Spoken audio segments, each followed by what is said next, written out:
Hello viewers, I am Sanjeev Pandya welcoming you to another edition of the Tax Talk right here on ITV Gold. The show is brought to you by Sai CPA Services, a full-fledged accounting firm from bookkeeping services to payroll services to your personal as well as corporate tax returns, and they can also help you out with your IRS tax audit matters as well. With the multiple locations right here in state of New Jersey, all kinds of consultation is possible through Zoom, in person, over the phone, and for that you can give them a call at 908-380-6876 or SciCPAServices.com. Mr. AJ Kumar, CPA and MBA with Sai CPA Services, joins us every week right here in this show to guide us, to inform us, and to educate us when it comes to the tax related matters. For the year tax 21, well actually for the year 2021, taxes are a bit complicated. Many changes have taken place for the taxes, and in today's episode, obviously I can say that Ajay Kumar will actually educate us. Informing is one thing, but this is all we need to know, all we need to learn. What is this topic all about? But before that, I'd like to welcome Mr. AJ Kumar. So good to have you here once again. Thank you, Sanjeevji. I appreciate that. All right, and we also appreciate every week that you join us and update us and guide us. But today's episode, you're going to educate us because this is all we need to know. Not-for-profit organizations. Absolutely. How does that work? First of all, let's start with not-for-profit organization, because this is the one, I guess, set of organizations where taxes can be complicated, taxes can be scrutinized, but it must be detail oriented. Whatever the taxpayers are, the organization, they must have a lot of details put in behind the tax return. Absolutely. So let's understand what a not-for-profit company means first. And you're 100% right. Taxes or no taxes, the scrutiny is much higher because now you have public money. So a typical not-for-profit company is managed for a particular purpose. It could be a social purpose. It could be a home association, condo association. It could be a temple, church, not-for-profit religious organization. It could be a networking group where everybody is chipping in some money. So a lot of these organizations, a lot of these corporations are created for the benefit of its members. It's not meant to be creating profit, and a lot of these organizations do not have to pay taxes. And a lot of these organizations have the facility where people who are contributing, they have the right to be claiming the tax deduction, tax exemption as well. So we have to understand what are the non-for-profit means first. Then we have to understand what's the difference between a typical not-for-profit company versus a tax-exempt company. What are the differences here? So a typical not-for-profit company is an organization where the intent is not to make profit, where the intent is to run this organization for the benefit of its members. And as we said, there are 501c3 organization. 501c3 is an IRC code, Internal Revenue Code in the IRS books, which is meant for a religious organization. The organization that are created that depends on the public funding, and then they use this public funding for the benefit of general population, not just for the members. While on the other hand, the home association, the social clubs, the condo association is created for the benefit of its members only. You cannot really go to a condo association and say, can you pay my property tax? I live in Monroe. The condo association wouldn't do it. They are meant to be paying the taxes for the condo association only. This is not for profit company. They don't pay any taxes. But at the same time, money given to such social organization, they fall in chapter 51c4, is not tax deductible. If you look at the networking group, Sanjeevji, say a lot of business networking group, chamber of commerce, all these groups are meant to promote members. Anybody can join the membership, but then they are trying to promote each other's membership. But again, it's meant for the members only. It's included in chapter 501c6. And the money given out to 501c6 type of organization could be claimed as a deduction on your business return because you are becoming part of the networking group to promote your business. But at the same time, the organization only gives benefit to the members. They don't really give benefits to everybody. As opposed to the religious organization, the temple, the churches, all those organizations are meant to give benefit unconditionally to everybody. So 501c3 the religious organization, when you give money to them, is tax exempt, tax deductible for you. When you give money to 501c4 or 501c6, in some cases you can claim it as a deduction in your business tax return, but it's not considered as a charitable deduction. What are the different kinds of organizations besides 501c3, C4, and C6 that you mentioned? Are there any other? There are 10 of them.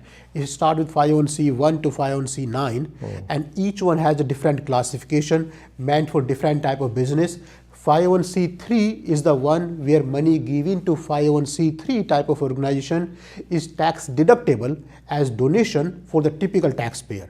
For each type of chapter, 501c4, 501c6, there are certain rules as what could be deducted. Say 501c6 is typically deductible for a business expense because it's a networking group. So networking, you join to promote the business. In that case, it's deductible for on your taxes, on your business taxes, as opposed to on your personal taxes, which is 501c3 is deductible for.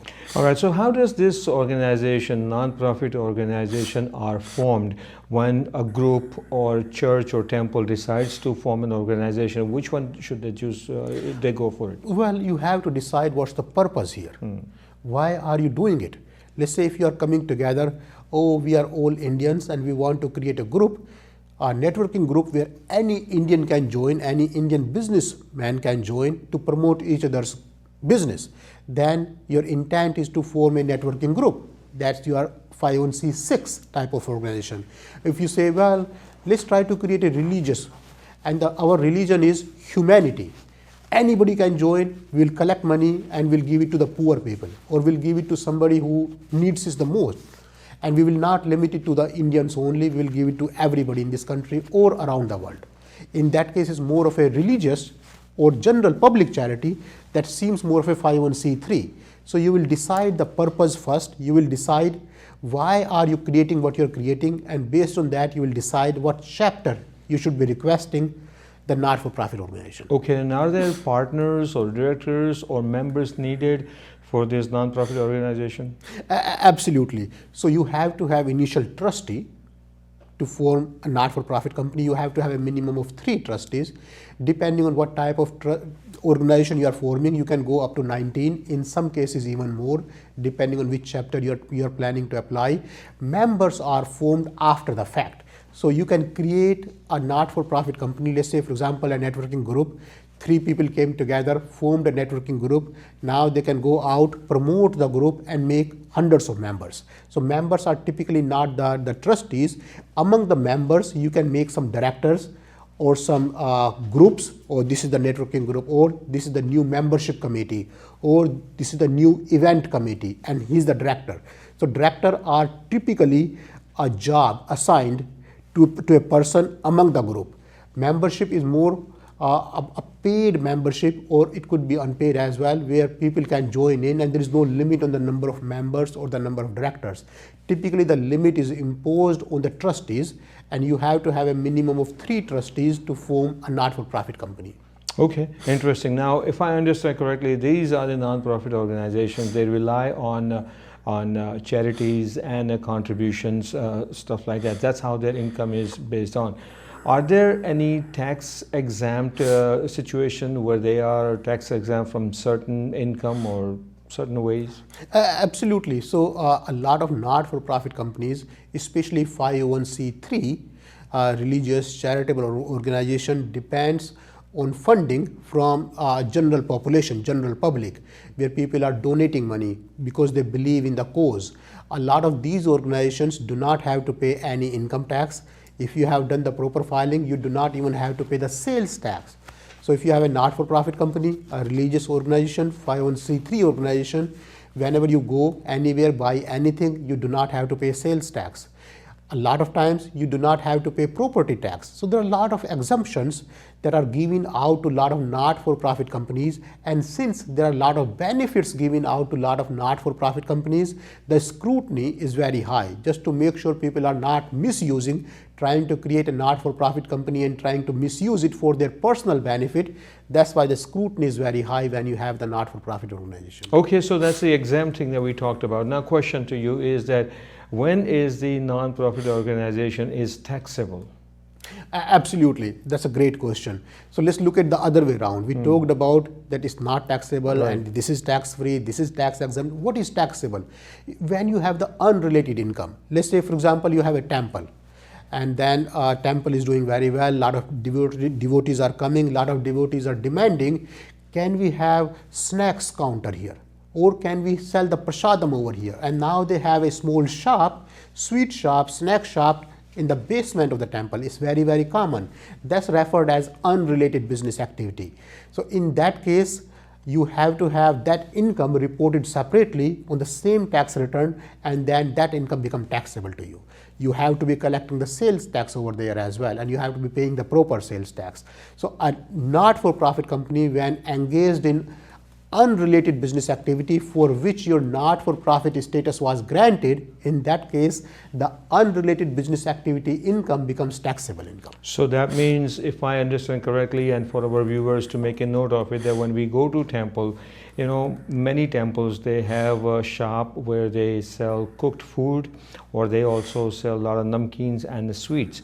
Whatever you buy from them, one is that it's taxable, and the non-profit organization for the temple would have to specify that this was the income generated, X amount of income generated through the sales of this food item. Absolutely. So there are typically two ways not-for-profit companies will do it. Either they will form a separate company for that activity to keep it a for-profit activity, or if they are doing it under the temple, they will try to do it on a pro bono basis, meaning they will try to back calculate how much it is costing them, and they will try to reduce the price accordingly for the benefit of the devotees to not make any profit on this activity. The tax is a factor of the net profit. If you are not making any net profit, you are not paying any taxes. So they will reduce the price to the extent when the profit is not being made. Okay, very interesting. These are some very, very good points need to know about non-profit organizations. With that note, we're going to take a short break, and when we return, we'll have more coming your way regarding these non-profit organizations. Please stay with us.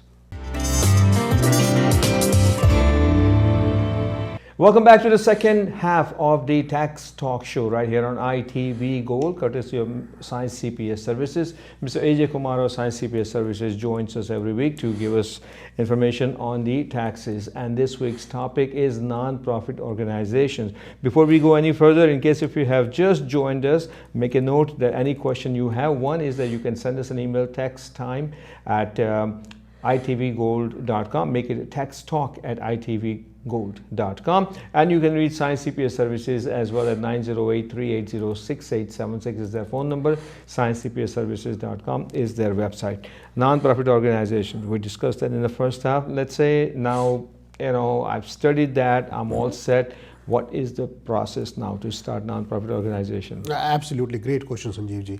So a not-for-profit organization, as we discussed in the first segment, has a lot of scrutiny. A typical organization can be created in 3 business days. So the process is, first you create an organization like any other company, like any other corporation. You do the federal registration, the state registration, the tax and the labor registration, the 3 steps, like any typical company that you will do the registration for. That's the first step. The second step, now you have an organization, you have a corporation, you go for the tax exemption. You submit the paperwork to IRS requesting the 501c3, 501c4, 501c6, whatever chapter is applicable in your case. That's the second step. First step, you form the organization, and the first step has 3 types of registrations typically. Depending on the state, you have the federal registration where you get the EIN number. You have the state registration where you typically get the corp or the state ID. Then you have the tax and the labor registration. Once you are done with this first step, you go to the second step and you look for the tax exemption. There is an application 1023-1023 that you file with the IRS to request the chapter 501c3, 501c4 or 501c6 depending on your type of business, and that's called a tax exemption. The fees to the IRS could be anywhere from $400 to $875 depending on what you're expecting, what type of business you have, and it can take anywhere from 3 to 6 months to get the tax exemption.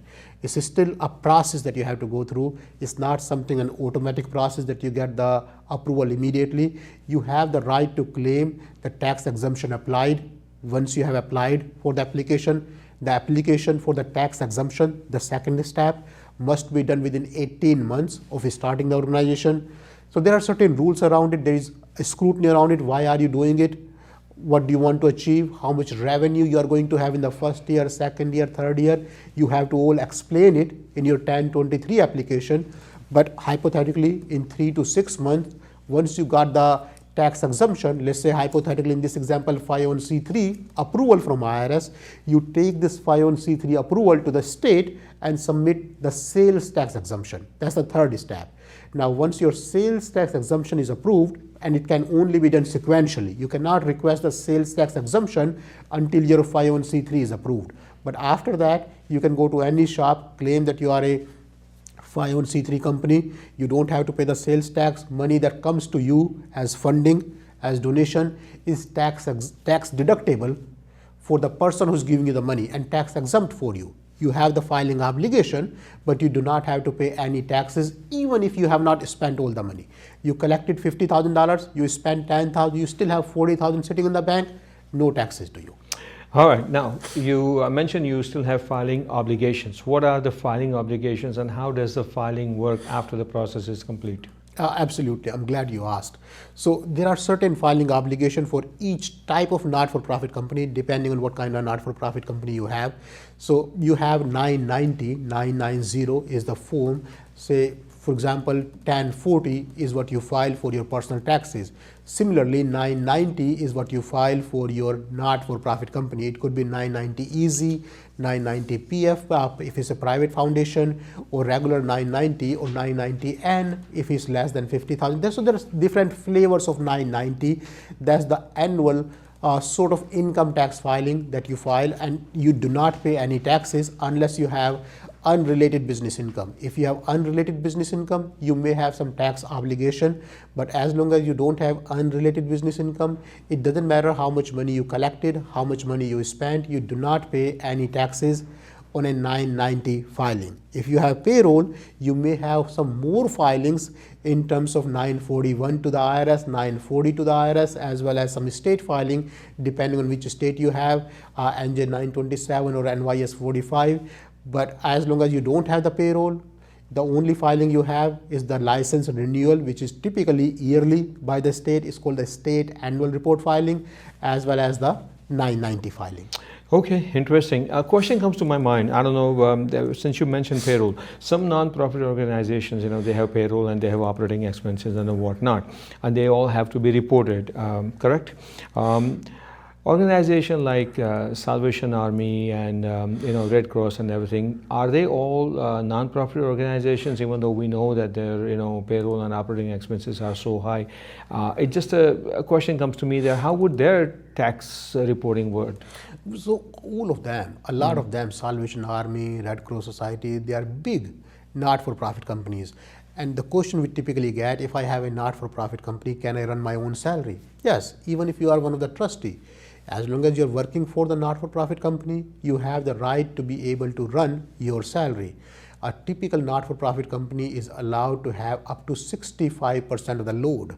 What it means is if you're collecting $100, up to $65 can be invested, can be spent onto managing the organization. Certain portion of the money must be spent on the purpose you created the organization for. And you have to report how many people were on the payroll. If the people who are on the payroll, are they related to you? How are they related? So there is a lot of scrutiny around. It's not something that I create the not-for-profit company and then I have my own children on the payroll and trying to push the money out. And then I have everybody in the family hired to do what I intend to do. Okay. So there will be a lot of scrutiny around it, and at least 35% must be spent on the purpose I created this organization for. Okay, absolutely. Thank you for that. Now, do they have to also have their financial statements done quarterly, semi-annually, or annually? A lot of times they do. So a lot of churches are exempt from the filing. A lot of churches do not need to do any 990 filing. All the temples, all the other religious organizations are still required to do 990 filing. But if you are going for a loan, the bank will not give you the loan unless the financials are attested, at least compiled by an accountant, by a third-party CPA. Or if you have public funding, public has the right to request 990. Public has the right to request your financials. So a lot of these organizations have to maintain proper financials for the benefit of the donors. If I'm donating $1,000 to a not-for-profit company, I have the right to know how my money is going to be used. You can have the conditional donations as well. I'm going to give you this money, but my money should be used for this purpose only. A lot of not-for-profit companies, Sanjeev ji, have multiple purposes. Yes. I can feed the poor, I can clothe the poor, I feel more about the food. So I say, I'll give you $1,000, but I don't want anything else to be done with my $1,000. I want my $1,000 to be used for food only. That's called conditional donation. You have to maintain all the conditional donations separately and use this money for that purpose only. Okay, that's a good point. I got that, and we're going to go into that because that's going to be a little bit of a very important piece of information that our viewers want to know. But my question to you is that you mentioned just a little while ago that they need to have their financial statements done. That means if they approach bank for a loan or something, they would ask financial statements. Absolutely. Since these are non-profit organizations, they are different than regular companies and whatnot. Do government give them any kind of subsidy, any kind of loan to help them out with their whatever their agenda is? Absolutely. There are a lot of government programs meant for not-for-profit companies only that are not allowed for the for-profit companies. A lot of larger corporations will have programs for the not-for-profit companies. It's very, very common in these days to have large corporations offering matching program. They will offer this program to the employees, whatever you guys want to donate to your choice. And it could be federal, could be state, could be city, it could be county helping them out. Absolutely, it's all the time. Right now there is a federal program. If you invest anything on the security of the not-for-profit churches, temples, not-for-profit organization, the government is funding up to $100,000. You have to invest the money yourself first. You have to create a project plan, get it approved, and all the money up to $100,000 will be refunded back to the organization. Okay, as long as you're investing the money into the security of the premise, security of the not-for-profit organization. All right, now here comes a time where I think everyone should pay attention.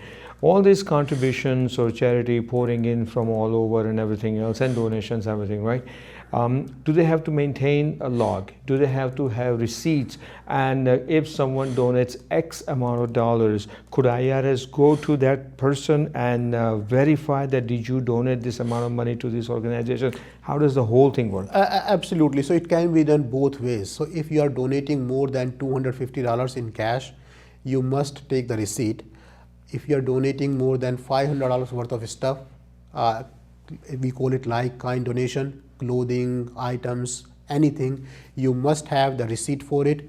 IRS has the right to go to the not-for-profit company to verify it. They have to maintain the receipt as well. As a donor, you should maintain your own receipts for any donations that you have. So it can be verified in both ways. If you are donating more than $5,000, your information must be kept for 6 years by the not-for-profit company. This is a large donation. So it can be verified from either way. When it comes to the donation, Sanjeev ji, this cash, the like-kind donation is easier to manage, easier to maintain because there are receipts. But we want our viewers to understand the time value of money is not deductible. A lot of people work for the not-for-profit organization, and let's say if I'm earning $10 an hour, I work for this not-for-profit company 2 hours every week. Am I donating $20 a week? Can I claim this $20? That's the question we typically get asked. So the time value of money is not a donation. You cannot claim your own time's value on your tax return. You have to have the actual money, actual clothing donated. And if you're donating money, then it's easy. But if you're donating clothes, then it has to be at the current market value, not at the value when you bought the clothes. How much value is worth? And that reminds me about the stocks. If you're donating stock, you have to be donating at the current value. If you bought the stock at $10, now it's $50, you get the benefit of $50. Even though you did not sell it, you donate the stock, you don't pay any capital gain tax. If you reverse the same thing, if you bought the stock for $50, now it's worth $10. You only get the benefit of $10. So when you are donating anything but cash, you get the market value. What's the value currently? It's a great idea if you intend to donating the appreciated stock. In that case, you get the better benefit, you get higher donation. value without claiming the capital gain. If your stocks has gone down in value, you are better served by selling them first and then donating the money. Okay, very interesting. Non-profit organization. What is non-profit organizations? What kind of organizations out there? All the way up to the process and the filing of the non-profit organizations, as well as how do they maintain the receipts, the log, and how should a taxpayer also should have a receipt if they donate anything to the non-profit organization. That's all we covered in this episode, and we thank Mr. A.J. Kumar for educating us on that part. And once again, any tax related question, please do not hesitate to contact Science CPA Services. You will see all the information on the screen, and you can also send us an email, taxtalk@itvgold.com. I am Sanjeev Pandya, wishing you all happy and tax-free days ahead until we meet again, same place, same time. So long.